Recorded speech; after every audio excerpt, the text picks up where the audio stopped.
vais essayer en une phrase, donc c'est un film qui est quand même un peu touffu. Mais dans Jour de chasse, on a une jeune femme qui se retrouve dans un chalet où se retrouve une bande d'hommes pour un enterrement de vie de garçon.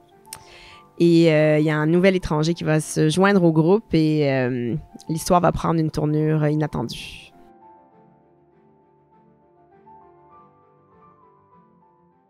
Ben, j'ai de la chance quand même. Au Québec, c'est quand même pas... je trouve, en tout cas, qu'on n'a pas une industrie qui est très hiérarchisée, en fait. Vraiment, je sens un réel désir des comédiens, des techniciens de travailler avec de nouvelles voix. Donc, c'est quand même quelque chose qui s'est passé de manière assez organique, en fait. Puis surtout pour un film où je suis une réalisatrice femme, avec quand même 5 hommes qui ont du caractère, on aurait pu croire que j'aurais pu avoir une certaine difficulté, si on en suit la logique de mon film, à me faire écouter. Mais au contraire, j'avais vraiment la joie de travailler avec des comédiens sensibles, à l'écoute, qui ont saisi le projet assez rapidement puis qui ont eu envie de plonger dedans et de le pousser plus loin. Je dirais que le défi se trouvait beaucoup au sein du film. C'est un film où il y a des cascades, il y a du sang, du feu, de la pluie, des animaux. Il n'y avait jamais une journée de tournage tranquille. Et par exemple, le grand défi était aussi d'avoir 7 comédiens à l'écran en tout temps dans des scènes très longues. Donc, ça me demandait une concentration. Évidemment, dès que je disais couper, là, j'avais 7 comédiens en premier rôle qui se retournaient vers moi avec des tas de questions. J'étais comme, un instant, on va devoir y aller. C'était très, très intense, le nombre de questions qu'on me posait par jour. Donc, je dirais que c'était vraiment des journées de tournage fatigantes, évidemment, comparé au court-métrage. C'est sur du long terme. Donc, ça a été vraiment, vraiment le grand défi, je dirais, là, l'intensité de chacune des scènes de Jour de chasse. Je me suis sentie dépassée presque à chaque jour de tournage. Il y avait 2 jours de tournage, un dans la voiture où c'était plus tranquille. Puis j'étais comme, ah oui, d'accord, je connais mon métier, je le saisis. Mais le reste du temps, il y avait tellement toujours un nouvel élément très bouleversant, très intense pour le tournage que ça a été vraiment 19 jours de défi, je dirais, le tournage de Jour de chasse. En fait, j'aime beaucoup l'horreur psychologique, l'onirisme, parce que je trouve qu'il parle au spectateur par des symboles. Donc, il y a 3 séquences de rêves dans le film qui sont des moments plus sensoriels où j'ai l'impression que le message peut passer, mais de manière plus naturel au spectateur, sans l'usage de dialogue, vraiment par la force de l'image. Pour moi, c'est important parce que j'aime personnellement, je fais de l'hypnose personnellement, c'est quelque chose que j'aime. Je trouve que dans mon écriture aussi, parfois, les rêves que je fais peuvent vraiment influencer là où va aller mon écriture. Donc, pour moi, c'est vraiment un dialogue naturel, discuter avec les rêves. Je trouve que c'est important de l'intégrer. Puis, j'aime aussi, évidemment, toute la part d'exploration visuelle que ça permet. Évidemment, je trouve ça fascinant. J'aime pouvoir plonger dans des univers qui font rêver le spectateur aussi. Pour moi, c'est important qu'on crée une image hyper colorée, hyper accueillante, hyper enveloppante. Je voulais vraiment que le spectateur se sente ensorcelé par le film. Il y a une part d'ensorcellement, comme on se disait justement, mais je voulais qu'il se sente bien dans cet univers-là. Le thème, le sujet est très cru, mais je voulais justement qu'il se laisse enveloppé et qui voit pas tout ça aller, donc vraiment en se laissant bercer par l'image. Donc, on a voulu aller, j'avais demandé à mon DOP d'aller travailler une image justement très coloré, contrasté, qui pouvait vraiment, évidemment, très riche.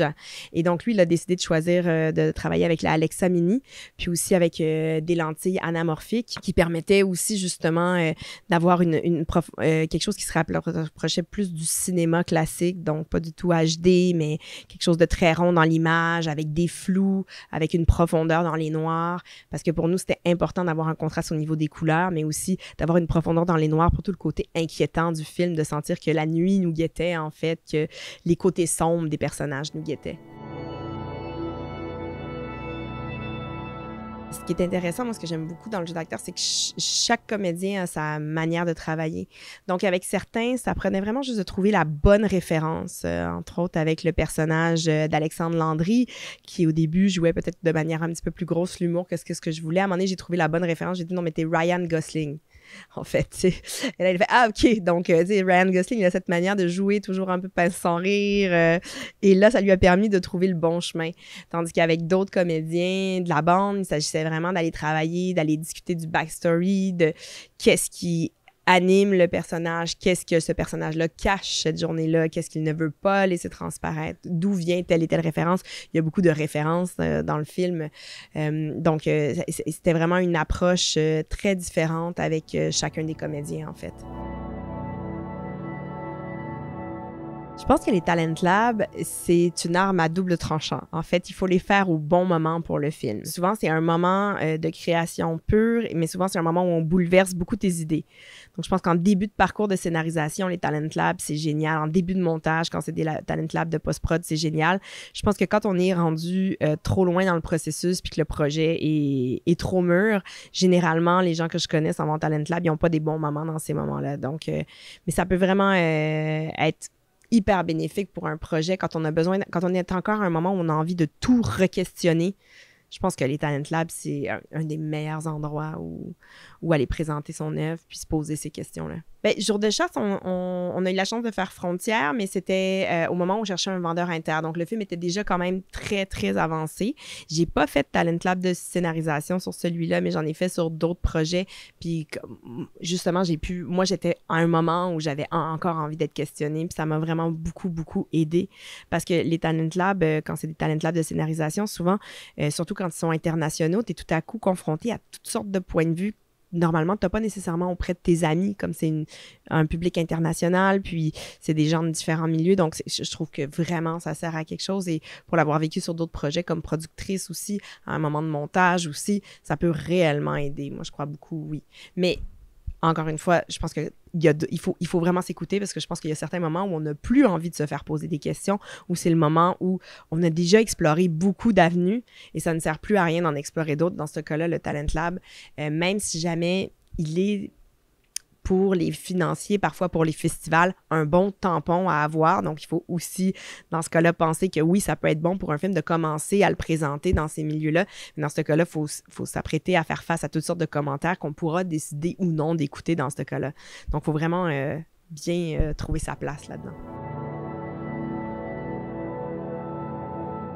J'ai eu envie de faire du cinéma très, très jeune. C'est drôle, parce que ma mère m'a dit récemment que j'avais toujours aimé raconter des histoires. Donc, mais je m'en rappelais pas, en fait. J'ai toujours apparemment, je pense que j'ai une imagination quand même assez débordante. Puis, j'ai besoin que ça sorte quelque part et c'est en racontant des histoires. Donc, assez rapidement, j'ai eu envie de faire des films. Je trouvais que c'était un métier qui avait l'air fascinant et libérateur. Pour moi, c'est un peu ça, en fait. Il y a tellement d'idées qui se bousculent dans ma tête que ça fait du bien d'en coucher certaines sur papier et d'en laisser sortir quelques-unes. Donc, c'est vraiment quelque chose qui m'a animée depuis j'ai 4-5 ans. Là. J'ai des millions de films proches de mon cœur, c'est dur à répondre, mais c'est un peu ridicule. Le film qui m'a donné envie de faire du cinéma, c'est justement un film que j'ai découvert à 5 ans, qui est une comédie avec Thierry Lhermitte qui s'appelle Les Rois du Gag. Et donc, est-ce que c'est Les Rois du Rire? Je pense que c'est Les Rois du Gag. Et donc, où c'est deux comédiens humoristes qui ont beaucoup de difficultés à gagner leur vie et qui essayent de faire fonctionner leur premier film. Mais je trouvais qu'il avait l'air de s'amuser tellement en faisant ce métier-là que c'est ça qui m'a donné envie de faire ce métier-là. Je me suis dit, c'est sûr que c'est le plus drôle métier du monde. J'aime beaucoup rire, donc je trouvais que ça, c'était un bon chemin. Mais c'est sûr que j'avais un peu oblitéré aussi qu'ils étaient très pauvres et qu'ils avaient beaucoup de difficultés à faire leur métier. Mais ça, c'est le premier film qui m'a donné envie. Mais ensuite, dans Jour de chasse, il y a tout un mélange de références. Délivrance est là d'une certaine manière, La Bête lumineuse, il y a un peu dans la rudesse du propos, la froideur du Michael Haneke aussi. Il y a vraiment toute une panoplie de films qui ont habité la construction de ce film-là.